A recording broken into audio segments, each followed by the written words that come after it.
हमारा अगला question number 27 दिया हुआ है।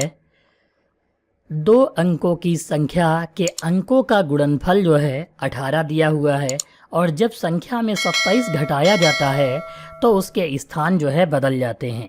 तो हमको सबसे पहले यहाँ पर करना क्या है, सबसे पहले हम मान लेते हैं दहाई का अंक। यहाँ पर लिखेंगे माना दहाई का अंक बराबर जो है, देखो दहाई का अंक ऐसे एक्स वाई लिखते हैं तो एक्स क्या होगा, दहाई का अंक, और इकाई का अंक जो है क्या हो जाएगा, देखो इकाई का अंक को हम जो है y मान लेते हैं। अब गुणनफल 18 कहा है तो हम x गुणे y बराबर कितना लिखेंगे, 18 लिखेंगे।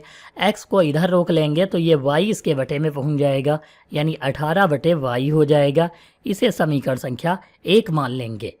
और जो हमारी संख्या होती है, संख्या क्या होती है, जब दो अंकों वाली संख्या ऐसा कोई सवाल दिया होता तो हम संख्या जो मानते हैं 10x प्लस वाई जो है हम संख्या जो है मानते हैं।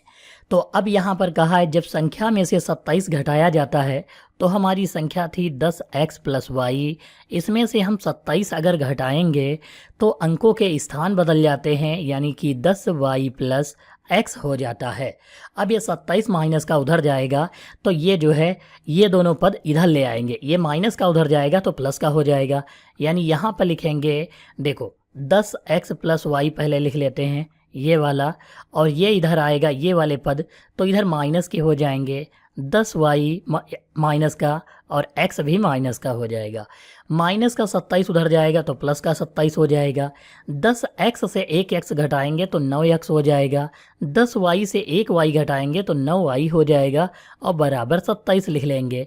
यहाँ पर 9 अगर हम कॉमन लेंगे तो x माइनस वाई बराबर कितना हो जाएगा, 27 हो जाएगा। इन दोनों में 9 है तो 9 कॉमन ले लेते हैं। अब 9 इसके बटे में आएगा, यानी 9 से हम भाग कर सकते हैं तो 9 त्रुक 27 हो जाएगा, यानी x माइनस वाई बराबर कितना आ जाएगा, 3। इसे हम समीकरण संख्या 2 मान लेंगे। अब समीकरण 1 से x का मान जो यहाँ पर रखना है 18 बटे वाई रखेंगे। तो यहाँ पर लिख लेंगे x का मान समीकरण 2 में रखने पर, किस में रखेंगे, समीकरण संख्या 2 ये दिया हुआ है। यहाँ पर लिखेंगे 18 बटे x की जगह पर y लिखेंगे और माइनस का y बराबर 3 लिखेंगे। अब इस y की से गुणा हो जाएगी तो हमारे पास क्या आ जाएगा, 18 माइनस वाई का स्क्वायर बटे में जो है y और बराबर 3 हो जाएगा। इसे लिखेंगे और ये जो है 3 के नीचे 1 मानकर क्रॉस मल्टीप्लाई कराएंगे। देखो 3y, ये जो 3 की गुणा y से कराएंगे तो 3y हो जाएगा, बराबर 18 माइनस वाई स्क्वायर की 1 से गुणा कराएंगे तो 18 माइनस वाई का स्क्वायर ऐसे ही रहेगा। अब इन दोनों को इधर लाएंगे तो प्लस का हो जाएगा, वाई स्क्वायर इधर आएगा तो वाई स्क्वायर माइनस का था तो प्लस का हो जाएगा। ये अब हम प्लस का 3y लिख लेंगे, ये प्लस का 18 इधर आएगा तो माइनस का 18 हो जाएगा और बराबर 0 लगा लेंगे। अब यहाँ पर जो है हमें गुणनखंड करना है। 18 के ऐसे गुणनखंड की घटाने पर 3 आ जाए तो 6 तियाँ 18 होता है, 6 से 3 घटा लेंगे तो 3 बच जाएगा, यानी वाई स्क्वायर प्लस 6y, 6 तियाँ 18 यानी 6 माइनस 3y करेंगे और ये माइनस का जो है 18 लिखेंगे और बराबर 0 लगाएंगे। दो पदों में जो है कॉमन लेना है, यहाँ पर y लिखेंगे और y अगर कॉमन लेंगे तो y प्लस कितना हो जाएगा, 6 हो जाएगा। ये माइनस 3 अगर हम कॉमन लेंगे यहाँ पर तो ये y बच जाएगा, माइनस और माइनस प्लस हो जाएगा, 3 6 18 यानी 6 आ जाएगा और बराबर 0 लिखेंगे।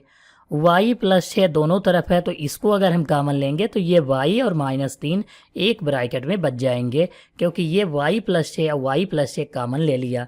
अब बराबर 0 लिखेंगे, इसे जो है पक्षांतर करेंगे तो y प्लस 6 बराबर 0 लिखेंगे और y बराबर ये प्लस का 6 उधर जाएगा तो माइनस का 6 हो जाएगा। यह वैल्यू जो है अमान्य होगी। ये y माइनस 3 जो लिखेंगे ये बराबर 0 होगा और इसको उधर भेजेंगे तो ये भी जो है प्लस का हो जाएगा, यानी ये वैल्यू हम जो है y बराबर 3 इसे समीकरण 1 में रखेंगे। y बराबर 3 का मान समीकरण 1 में रखने पर, अब यहाँ पर x बराबर 18/y की जगह पर 3 रखेंगे तो 3 छाक 18, यानी x की वैल्यू कितनी आ जाएगी, 6 आ जाएगी, और y की जो वैल्यू होगी वह 3 आ जाएगी। अब जो हमने संख्या मानी थी उसमें वैल्यू को पुट करना है, 10x + y, तो इसमें हम रखेंगे तो 10 गुणे x की जगह पर 6 प्लस y की जगह पर 3, तो 10 छंगा 60, 10 छक्का कितना होता है, 60 होता है, और 60 और 3 कितना हो जाएगा, 63 हो जाएगा। यह जो है संख्या आ जाएगी 63, क्वेश्चन नंबर 27 का।